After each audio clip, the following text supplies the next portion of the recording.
கோவை அருகே கல்லூரியில் பணியாற்றி கொண்டு படித்து வந்த கல்லூரி மாணவிக்கு பாலியல் தொல்லை புகார் தொடர்பாக தலைமறைவாக உள்ள கல்லூரி சிஇஓ பிரசன்னாவை போலீசார் வலைவீசி தேடி வருகிறார்கள்.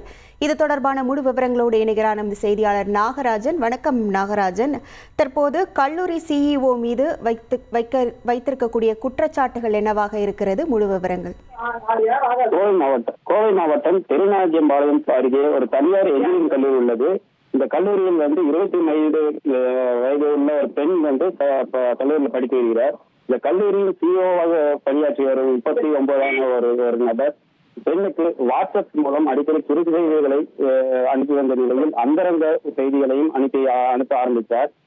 இது தொடர்பாக அன்று அந்த பெண்ணை தனது அலுவலகத்துக்கு வர சொல்லி பாலியல் ரீதியாக தொந்தரவு செய்துள்ளார். இது குறித்து அந்த பெண் அனைத்து மகளிர் காவல் நிலையத்தில் போகப்பட்டதன் பேரில் மகளிர் நிலைய போலீசார் அவர் மீது வழக்கு பதிவு செய்து விசாரணை மேற்கொண்டு வருகின்றனர்.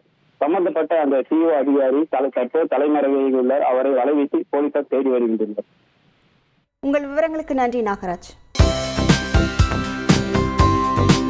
தந்தி டிவியை உங்கள் கேபிள் டிவி ஆபரேட்டரிடம் இலவசமாக கேட்டு பெறுங்கள்.